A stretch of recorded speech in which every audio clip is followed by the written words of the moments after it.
Hi everybody, welcome to the multimedia presentation for the Info 648 group on standards in healthcare informatics.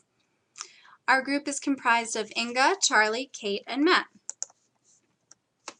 So to begin, what is a standard? A standard can be defined in many ways, but its basic form, a standard comprises a set of rules and definitions that specify how to carry out a process or produce a product. Some standards make things work more easily, while some make things work at all. Some standards evolve over time, and many are developed deliberately in order to achieve a goal. Standards are also helpful because they allow two or more disassociated people, systems, or processes to work collaboratively. Therefore, standards allow for efficient exchange of information. Let's look at how a standard is formed. Once it has been identified that there is a need for a standard in an area or field and that the technology has reached a level to support that standard, the process of creating a standard can begin. There are a number of organizations with the purpose of developing and promoting standards, and individual participants within these organizations are generally experts in the domain of the standard, so they understand the problems and needs that the standard must address. Therefore, the development of a standard is expensive because it involves the hours of so many qualified individuals. Here are some examples of organizations that exist to facilitate the development of standards. The American National Standards Institute is a private nonprofit that does not necessarily create standards, but it helps facilitate reaching a consensus and therefore the development of a finalized standard. This organization is currently responsible for approving official American national standards. Another example is the International Organization for Standardization, or ISO. And this organization develops and publishes international standards and guidelines for all industries, including health informatics. It even has a special group, the ISO Technical Committee 215, that specializes in health informatics. So moving on to standards in healthcare specifically. The healthcare environment has traditionally consisted of many loosely connected and organizationally independent departments. This means patients are cared for by many individuals, primary providers, nurses, specialists, administrators, and more. And this is happening within both inpatient and outpatient settings. And generally, there's little coordination of data between individuals or departments. While this diversity of care is good for consumer choice, it has resulted in information systems and communications that do not interchange efficiently, if they interchange at all.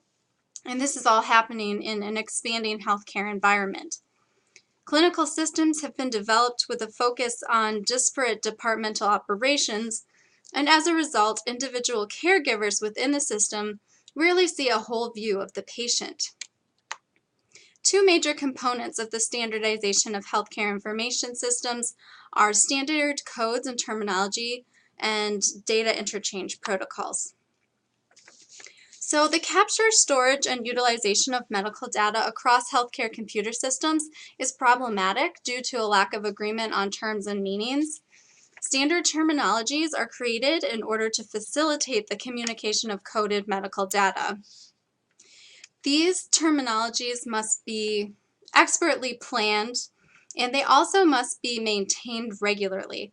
Especially in healthcare, a terminology can quickly become obsolete if it's not updated regularly. We'll look at a few examples of standard terminologies used in healthcare environment. There are hundreds of them. We're not going to go over all of them. There are more examples on the wiki. We'll talk about the International Classification of Diseases, or ICD. This is one of the most widely used medical coding systems.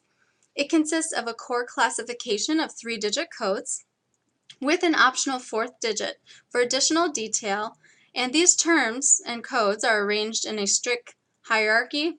The ICD is published by the World Health Organization.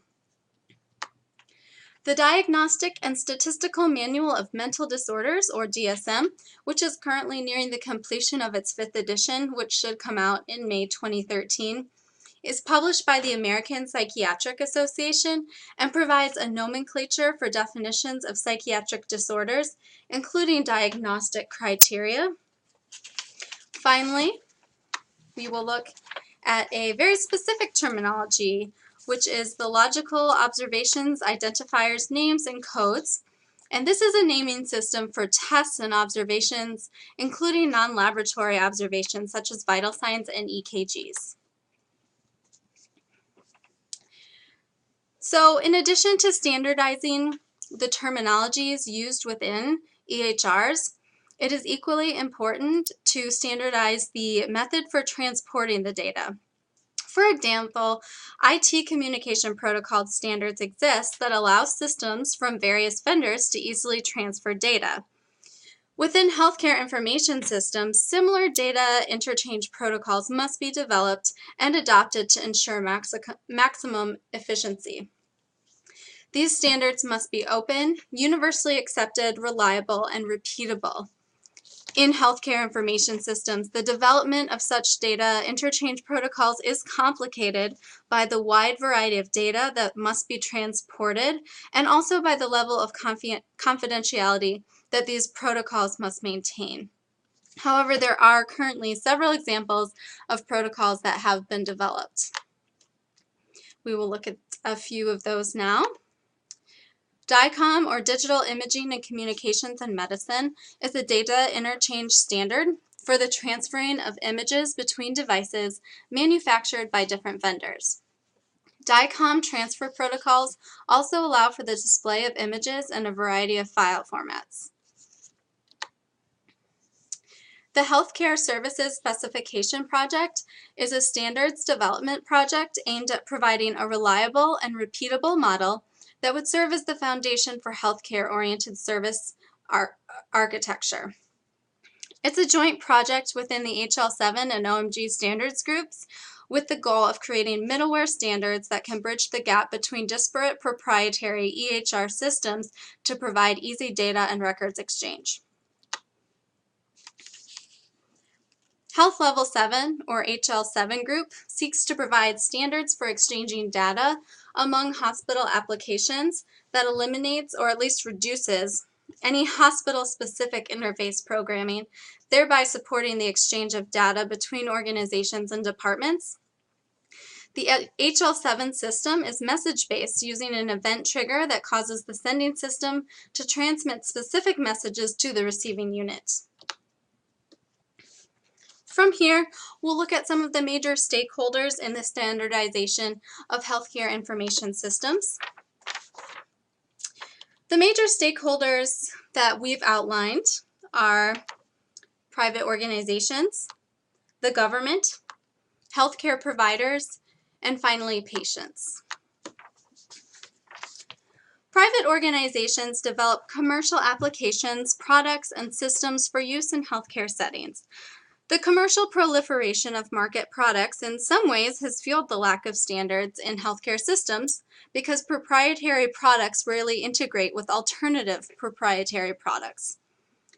Although this diversity of products hindered standardization, innovation is also important to ensure that high-quality products for healthcare enter the marketplace.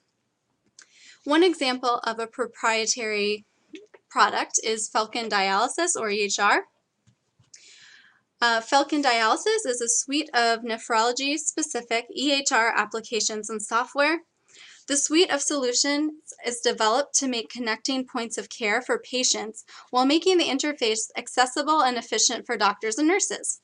So, for example, at DaVita Clinics, Falcon Dialysis manages the data exclusively, while Falcon Lab connects the physician's office software to the DaVita system and allows data to be formatted and delivered easily. There are more examples of proprietary products up on the wiki. The government is extremely invested in healthcare to ensure the well-being of its population, and therefore there have been many important government initiatives that are developed to ensure that healthcare information systems are leveraged to their full potential. For example, the Office of the National Coordinator for Health Information Technology, or ONC, has developed goals for a successful government incentive program for health IT across the nation. One of those goals is to achieve adoption and information exchange through meaningful use of health IT. Meaningful use is broken into 3 stages as shown in this diagram. So stage 1 is data capturing and sharing, stage 2 is advanced clinical processes, and stage 3 is a proven improvement of healthcare outcomes. This is just one example of a healthcare initiative led by the government. As mentioned earlier, because of fragmented legacy systems in healthcare, clinical providers are generally not able to see the whole picture of the patient. Standardizing computer-based medicine would help enable the efficient transfer of data that would give providers a more complete picture of their patients.